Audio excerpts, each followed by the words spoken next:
انسان نہیں بلکہ وہ جانور بن چکا تھا. معمولی باتوں پہ لوگوں کو ساتھ میں تلواروں سے باتیں کرنا، ایک دوسرے کے حق کو مارنا، زنا کرنا، شراب پینا ان کے نزدیک عام ہو چکا تھا. تنہائی میں بھی زنا کرنا اور محفلوں میں بھی زنا کرنا. برائی اس قدر بڑھ چکی تھی کہ لوگ اپنی سوتیلی ماں سے بھی شادی کر لیا کرتے تھے اور اپنے بہنوں سے بھی نکاح کر لیا کرتے تھے.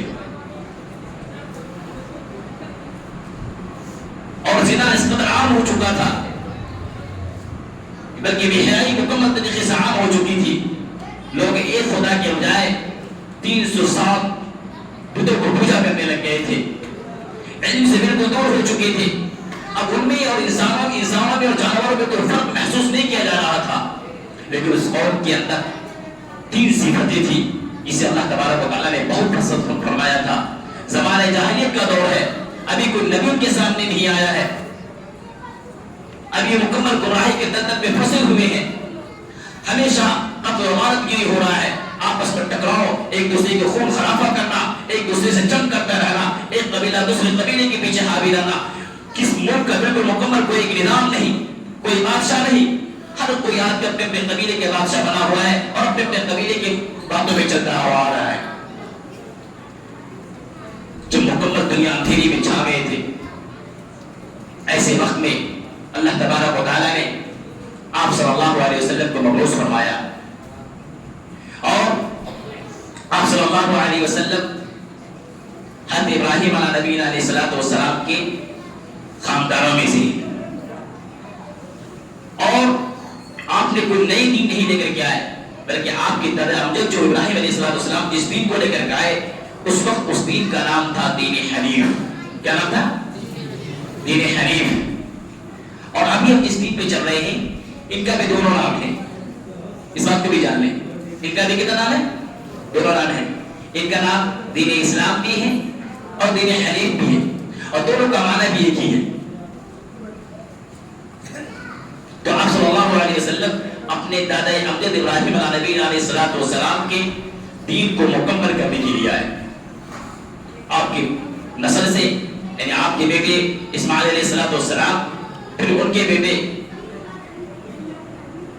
جس ذہن سے بھی اترا ہوا ہے، پھر ان کے بعد ولید، پھر لہیب، پھر حشام، پھر قبیلہ قریش، اس طریقے سے آپ چلتے ہوئے پھر عبد المطلب، پھر عبداللہ، پھر آپ کی ولادت ہوئی.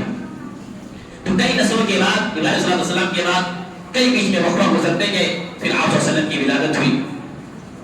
تو میرے محترم بزرگ دوستو، یہاں بھی اصل کا سمجھانا یہ مقصود ہے کہ جس نبی کے بارے میں اللہ تبارک و تعالیٰ فرماتے ہیں کہ ان کو اگر پیدا کرنا مقصود نہ ہوتا تو میں زمین کو نہ پیدا کرتا، نہ آسمان کو بناتا، نہ شجر کو بناتا، نہ حجر کو بناتا.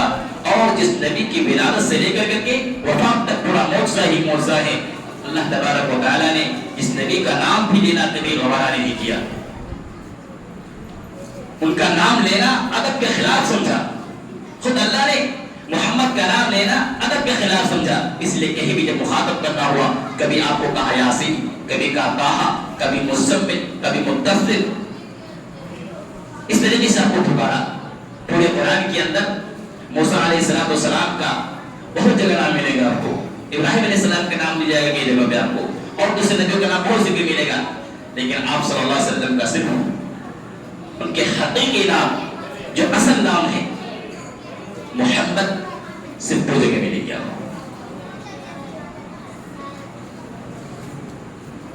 انہیں پہ قرآن نازل ہو رہا، انہیں پہ مکمل شریعت کو نازل کیا جا رہا ہے، لیکن نام اور مخاطب بار بار کیے جا رہے ہیں، لیکن نام کے ساتھ فقط 2 مرتبہ.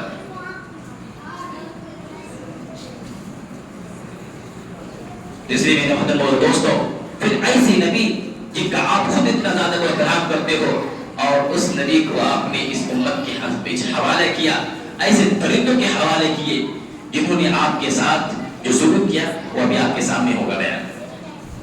بہرحال اندھیرے کا دور دارا چھایا ہوا تھا، یہاں تک کہ اسی درمیان میں ایک وقت ایسا بھی آیا کہ ابراہیم نامی لشکر نے خانہ کعبہ کو اٹھانے کا بھی ارادہ کیا. اسی سال اس کو کہا جاتا عام الفیل کا سال. اس سال ابرہہ نے خانہ کعبہ کو اٹھانے کا ناپاک ارادہ کیا. میں اس موضوع کو طرف نہیں جانا چاہتا ہوں, اصل میں آپ کی ولادت کی طرف آنا چاہ رہا ہوں. میں جب اٹھانے کے لیے اس نیت سے آئے تو سال کو کہا گیا عام الفیل, جس کو ایک ابابیل پرندے کے ذریعے سے اللہ تبارک و تعالیٰ نے پوری فوج کو ہلاک و برباد کیا. تقریباً 70,000 فوج کے ساتھ ابرہہ آئے تھے اور پوری فوج کو ہلاک و برباد کر دیا اللہ نے. اور اسی عام الفیل کے سال جو ہے آپ صلی اللہ علیہ وسلم کی ولادت ہوتی ہے. اور آپ صلی اللہ علیہ وسلم کی آزمائش شروع سے ہی جب دنیا کے اندر آنے اور آزمائش شروع ہو گئی ہے. ابھی آپ اپنے ماں کے بطن میں پیٹ میں ہی ہیں, ابھی آپ اپنے والدہ محترمہ کے پیٹ میں ہی ہیں, ابھی آپ دنیا کے اندر آئے نہیں ہیں کہ اللہ تبارک و تعالیٰ نے جو دنیا کا سب سے بڑا سہارا ہوتا ہے وہ باپ کا سہارا اللہ نے آپ کو چھین لیا ہے. کیونکہ آپ سے کام لینا تھا اور اس کے پیچھے اللہ کی کچھ اور ہی مقصد آئی تھی, کچھ اور ہی مقصد تھا. شاید یہ بھی مقصد ہو سکتا ہے کہ باپ کی محبت بیٹے کے لیے جو حدیث کے کام میں کہیں آگ نہ پیدا ہو جائے. واللہ اعلم بالصواب. اور پھر ابھی آپ کی ولادت ثانیہ ہوئی. روایات مختلف ہیں. ایک روایت کے مطابق 12 ربیع الاول 4 بجے صبح کو پیر کے دن ولادت ہوئی. لیکن ایک روایت کے مطابق 9 ربیع الاول, ایک روایت کے مطابق 8 ربیع الاول کو. لیکن مضبوط روایت جو ہے کہ 12 ربیع الاول کو پیر کے دن صبح کے 4 بجے آپ کی ولادت ہوئی. لیکن میرے محترم دوستوں, ابھی آپ کی ولادت نہیں ہوئی, ابھی آپ کی ولادت ہونے ہی والی ہے کہ پورے آسمانوں کے اوپر ایک نورانی کیفیت چھا گئی. سونے کے پر والے, ہیرے جواہرات کے پر والے پرندوں کا آسمانوں پہ اڑنا شروع ہو گیا اور دنیا کو یہ بتانا شروع کر دیا کہ اب اندھیروں کو ختم کرنے والا آ رہا ہے, اب اندھیروں کو اجالا بخشنے والا آ رہا ہے, لوگوں کو درندگی سے انسانیت کی طرف لانے والا آ رہا ہے. اور پھر جب آپ کی ولادت ہوئی, کیا آپ کی شان تھی کہ آمنہ رضی اللہ عنہا کی جب بدن سے آپ کی ولادت ہوئی تو ولادت کی خاصیت ہوتی ہے, فرمایا جاتا ہے کہ کسی بھی انسان کو سب سے زیادہ تکلیف ہوتی ہے دنیا کی تکلیف تو ایک ماں کو بچے کی جننے کے وقت تکلیف ہوتی ہے. اس تکلیف سے بڑھ کر کے دنیا کے اندر وہ چند گھڑی کی تکلیف ہوتی ہے, لیکن اس تکلیف سے بڑھ کر کے کوئی تکلیف نہیں ہوتی ہے. خود جب عورت اپنے بچے کو جن دیتی ہے تو اللہ تبارک و تعالیٰ کچھ ہی پلکوں کے اندر کے اس درد کو ذہن سے نکال دیتا ہے. اگر وہ درد وہ محسوس ان کے ذہنوں میں باقی رکھ دیا جائے تو پھر عورتیں دوسرا بچہ جننے کو تیار نہ ہوگی.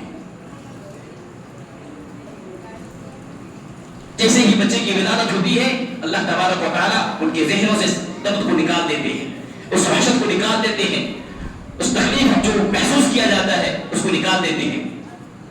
اور پھر بچے کو گود میں آنے کے بعد سارے غم کو بھلا دیتے ہیں, اب صرف ان کے سامنے بچے نظر آتے ہیں. لیکن جب آپ صلی اللہ علیہ وسلم کی ولادت ہوئی حضرت آمنہ رضی اللہ عنہ فرماتی ہے کہ نہ تو انہیں درد ذیل ہوا اور نہ کوئی قسم کی تکلیف ہوئی. جب بچہ پیدا ہوتا ہے تو پیدائش کے وقت ان کے پورے بدن ایک الگ قسم کے پانی سے بھرا ہوا ہوتا ہے, ایک الگ قسم کے چربیدار چکنی چیزوں سے لپٹا ہوا ہوتا ہے. لیکن جب آپ صلی اللہ علیہ وسلم کی ولادت ہوئی بالکل صاف شفاف ولادت ہوئی. آپ کے بدن میں کسی قسم کی کوئی گندگی نہیں لگی ہوئی تھی, مکمل صاف و شفاف تھی اور کوئی درد ذیل نہیں, کوئی تکلیف نہیں. اور عام بچوں کی حالت یہ ہوتی ہے کہ دنیا میں آنے کے بعد پھر ان کو ختنہ وغیرہ کرایا جاتا ہے, لیکن آپ صلی اللہ علیہ وسلم آسمان سے ہی سب کچھ کیے کرائے ہوئے لگے تھے. عام بچوں سے ولادت ہی سے صاف الگ آپ کا مرتبہ تھا. کتابوں میں آتا ہے, ابھی بھی مغرب بانی اس کو مطالعہ کر رہا تھا کہ جب آپ صلی اللہ علیہ وسلم کی ولادت ہوئی تو ولادت کے چند ہی منٹوں کے بعد ابھی ولادت ہونے ہی والی تھی